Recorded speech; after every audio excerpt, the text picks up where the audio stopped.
Hai, kali ini aku akan mengajak kalian untuk sedikit berdiskusi santai. Di tengah pesatnya arus informasi dan perkembangan teknologi, apakah kalian sadar akan bahaya yang mengancam kita semua? Bahaya ini menyangkut tentang kebebasan kita akan bersuara dan berpendapat, yang dimana kebebasan ini merupakan hal yang wajar yang telah diatur dalam Undang-Undang Dasar Pasal 28E ayat 3. Kebebasan bersuara ini terkait bagaimana kita menanggapi sebuah informasi, bagaimana kita mengeluarkan ekspresi pikiran kita, dan juga kebebasan lainnya. Tapi sayangnya, belakangan ini kebebasan yang kita maksud sering melewati batas wajar dan menimbulkan banyak perselisihan.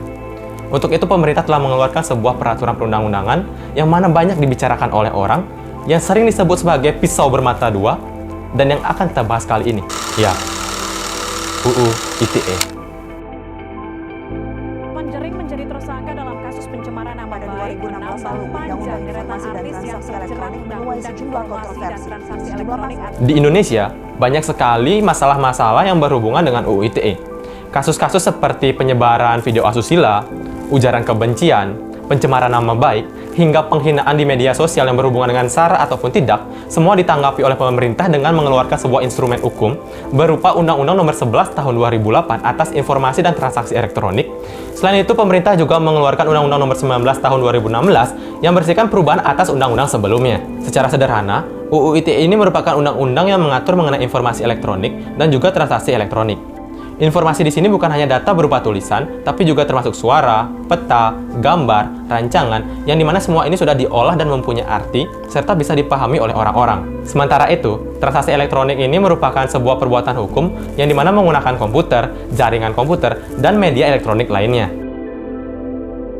Permasalahan mengenai UU ITE ini baru akan kita rasakan ketika kita masuk ke dalam pasal-pasal yang ada. Karena banyak sekali pasal-pasal yang dianggap sebagai pasal karet yang menimbulkan banyak multitafsir. Disinilah berbagai pihak seperti masyarakat, pemerintah, dan juga penegak hukum diuji untuk bisa cermat dalam melihat setiap pasal yang terdapat dalam UU ITE.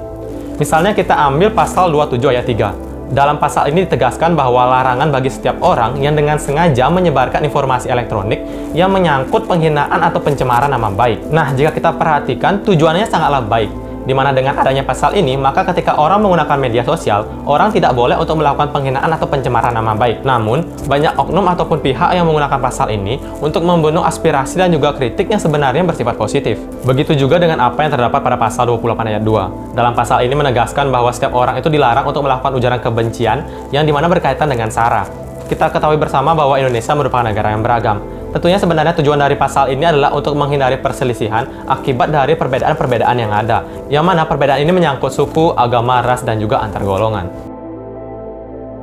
Dua pasal ini sudah sangat menggambarkan kenapa adanya pro dan kontra terhadap UU ITE. Dan dengan hal ini, maka kita bisa melakukan evaluasi bersama agar kita tidak selalu menyalahkan hukum dan berpikir lagi agar kita tidak bersandar dalam hukum ketika kita berbuat hal yang salah. Hukum ada untuk menciptakan ketertiban. Kita bisa ibaratkan seperti benteng yang kokoh, yang dimana ini bisa digunakan sebagai pedoman ketika kita mengeluarkan aspirasi dan juga pemikiran kita. Sudah sepatutnya sebagai generasi harapan bangsa, kita untuk mulai sadar akan adanya hukum, tentang segala aspek yang berhubungan dengannya, dan juga apa tujuan dari dibuatnya hukum tersebut. Karena kita ketahui bersama, bahwa jejak digital tidak akan pernah bisa hilang. Saya Pandi, gracias.